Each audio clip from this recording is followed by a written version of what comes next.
Bienvenue à Virage. Aujourd'hui à l'émission, nous allons vous présenter deux véhicules. On va vous présenter le Toyota Highlander ainsi que le Chevrolet Blazer.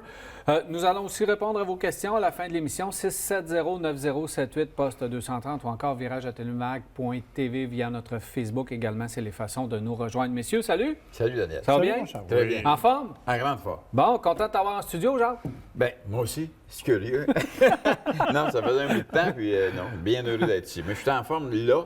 Et tu m'en parleras dans 5 minutes. Je t'en parlerai tantôt, merci.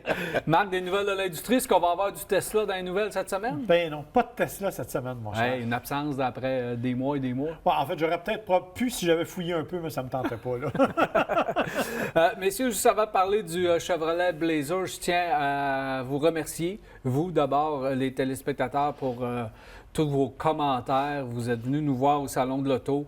Ça fut fort apprécié. Merci également à la direction du Salon de l'Auto de nous permettre de s'amuser là-bas comme on veut et de pouvoir justement vous rencontrer et de vous parler. Plusieurs personnes sont venues nous voir. C'était le fun. C'est un beau salon encore une fois cette année. Bref, on est gâtés à Québec. Effectivement, honnêtement, là, c'est un des très beaux salons, autant pour les voitures plus ordinaires que les voitures exotiques. Bon, je t'ai fait une liste des voitures que je voulais que tu m'achètes pour ma fête. Ça a l'air que tu ne l'as pas gardé. Ils semblaient tous dans la même collection de 20 millions. Ouais. Mais le Salon de l'Auto de Québec, il y a ça de particulier, c'est que les gens qui viennent visiter le Salon de l'Auto de Québec, on a l'impression qu'ils sont plus connaissants que certaines autres personnes à l'extérieur, par exemple, qui vont dans d'autres salons. On le voit par les questions qui nous sont posées, l'intérêt qu'ils ont aussi pour ces voitures-là. Alors, je me dis, crème, il y a un bassin de population vraiment, vraiment intéressant qui veulent s'informer et vraiment bien connaître l'automobile. Et moi, j'aime la façon dont les concessionnaires participent au Salon de Québec en donnant vraiment la chance aux gens. Je te donne l'exemple, la Corvette, la fameuse Corvette C8, qu'on a vue dans plein d'autres salons, qu'on n'a jamais pu approcher autrement que derrière une espèce de bandeau.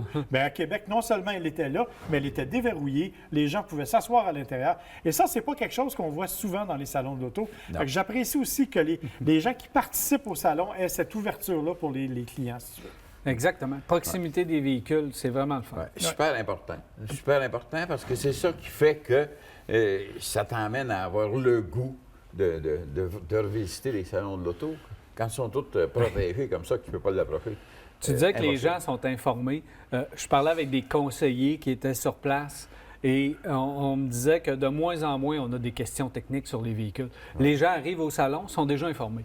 On ne veut pas savoir c'est quoi le moteur. On le sait déjà c'est quoi le moteur, c'est quoi la transmission. On sait même le modèle qu'on veut choisir. On veut juste le voir, s'asseoir dedans et le regarder, puis vérifier l'espace. Donc, effectivement, les gens sont de plus en plus renseignés. Et merci de venir nous voir. Moi, je l'apprécie quand vous venez nous voir, vous venez me poser des questions. C'est vraiment le fun.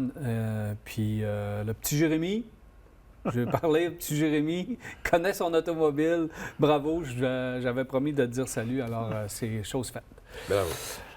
Messieurs, Chevrolet Blazer, tu sais, le segment des sports utilitaires, on le sait qu'il est en croissance, ça n'arrête jamais. Mais à un moment donné, un sport utilitaire reste un sport utilitaire. Les manufacturiers doivent essayer de trouver une façon d'attirer les gens vers le marché, d'offrir quelque chose un peu différent. Et là, on a sorti une genre de catégorie sport utilitaire un petit peu plus sport. Le Blazer rentre dans cette catégorie-là. Pas plus utilitaire, mais plus sport. Oui, effectivement, le Blazer est vraiment... Écoute, la première chose qui frappe sur le Blazer, c'est le look. Définitivement. La version qu'on a en studio, c'est la version RS. En plus, c'est la version la plus sportive. En blanc, comme ça, moi, je le trouve magnifique. Et avec, bon, c'est surtout la partie avant qui est vraiment tellement mieux définie. On est loin là, des anciens utilitaires qui avaient l'air des boîtes de Kleenex sur roue. Là. On n'est plus là. On a vraiment cherché un design très dynamique et on a fait un travail incroyable chez GM avec ça. D'ailleurs, on a repris le même design pour le Trailblazer, en fait, qui est le petit frère du Blazer. Donc, déjà, au niveau du look extérieur, c'est vraiment un très, très beau travail. Ben moi, quand ils ont sorti Blazer, depuis le nombre d'années, il me semble que le nom étaient sur le marché. Mais moi, j'ai connu ce que c'était des vrais blazers là, de l'époque. La grosse affaire, la grosse passe de terre. Et qu'on mettait au travail. Tu sais, exemple, l'hiver, on mettait charrue à neige devant ça, puis on se pratiquait à quasiment rouvrir les routes dans la région où j'étais.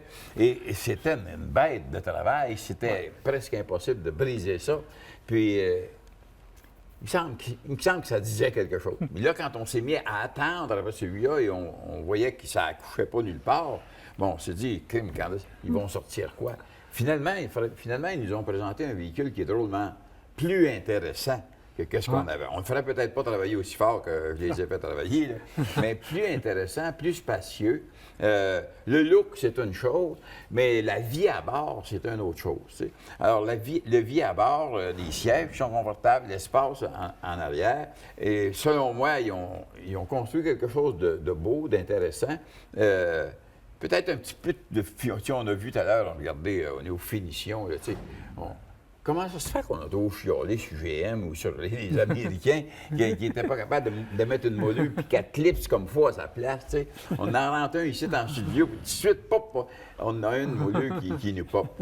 Pourtant, mécaniquement, c'est des chars d'assaut. Oui. C'est vraiment très bon. C'est pas des véhicules qui sont fragiles, qu'on a l'impression qu'il va toujours avoir une lumière d'allumé, C'est des véhicules, là, maintenant, que tu peux embarquer dedans puis faire du chemin, puis tu t'inquiètes pas, et tu n'as pas l'impression que tu vas non plus être obligé d'aller tout faire tes services, puis qu'on va te manigancer par en arrière, que si tu ne fais pas faire ton inspection là, au bon moment, là, que là, ta garantie risque d'être coupée. Non.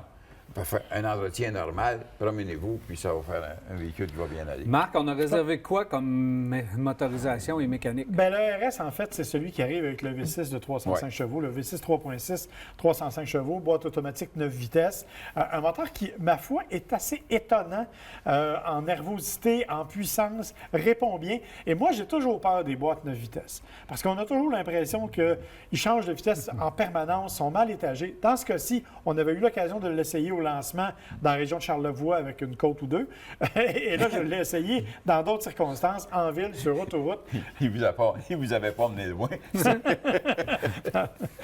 J'exagérais peut-être un peu plus que 2, mais tout ça pour dire que là, je l'ai essayé vraiment dans une zone urbaine, dans d'autres conditions, et je trouve vraiment que cette transmission-là, elle répond super bien. Elle est toujours au bon endroit, au bon moment. C'est quand même un véhicule qui n'est pas si économique en termes d'essence. Moi, ce matin, j'ai fait exprès, j'ai fait 200 km ou à peu près strictement sur autoroute. Je me suis mis à zéro quand je suis parti et j'ai terminé avec 11,2 litres au 100 de moyenne quand même. À vitesse d'autoroute. Donc, c'est quand même assez élevé comme consommation. Si vous voulez autre chose, il existe une autre version, un 4 cylindres, 193 chevaux. Le problème, c'est qu'il n'y a pas de rouage intégral avec le 4 cylindres. Alors que ça, il y a l'intégrale là-dessus. L'intégrale que vous pouvez modifier d'ailleurs. C'est un 4 roues motrices que vous pouvez changer manuellement à la volée avec différents modes de conduite et ça se fait super bien et ça va extrêmement bien. Donc, de ce point de vue-là, c'est une motorisation, tu l'as dit, qui est celle d'un char d'assaut. Ça ne brise jamais ou à peu près, le V6 3.6. Donc, c'est un très bon moteur. L'autre élément qui, moi, m'intéresse, c'est qu'il y a beaucoup de technologie à bord. On a volontairement, selon les gammes de Blazer, comme je dis, nous, on a le RS qui est une chose, mais il y en a d'autres. Et là, on arrive avec des caméras, par exemple, à la place du rétroviseur. Ça a été lancé chez Cadillac, on l'a mis sur le Blazer. On a une caméra qui nous aide, entre autres, pour, si jamais on veut remorquer, on est capable d'aller s'installer plus facilement. On a une caméra de recul qui nous aide à faire ça. On a bien sûr toute la technologie embarquée, connectée, compatibilité Android, Auto et tout ça, avec ce qu'on appelle le hotspot. Là. Donc, on est capable d'avoir une connectivité Internet si on prend l'abonnement. Donc, moi, j'ai branché mon téléphone intelligent là-dessus. Tu peux écouter ta musique. D'ailleurs, vous avez eu l'occasion de m'entendre chanter depuis que je suis arrivé avec, parce que j'ai écouté de la musique en ligne tout le long en m'en venant. Alors, tout ça pour dire qu'il y a toute la technologie et le confort. Et comme Jacques le disait, les sièges sont confortables, mais un détail intéressant, l'espace de chargement est aussi imposant et facile d'accès. Et ça, je pense que pour un utilitaire sport, ça fait aussi partie des critères de base. Là. Ouais. Il y a aussi le fait de capacité de remorquage. Quand tu le prends avec le V6, bien, au moins, tu as une bonne capacité de remorquage. Je pense qu'il est 4500 livres, quelque chose du genre. Hein? Alors que si tu le prends, si tu as un 2 roues motrices, tu n'as rien. Tu es vis-à-vis de rien. Et la compétition. Il y a de la compétition là-dedans. Et c'est le Honda Passport qui me vient en tête, là, qui est le compétiteur C'est ça. vraiment direct. Ouais. Merci beaucoup, messieurs. Ça fait Plaisir. plaisir, mon cher. Alors voilà, on s'arrête pour une pause. On vous revient, restez là, Viral.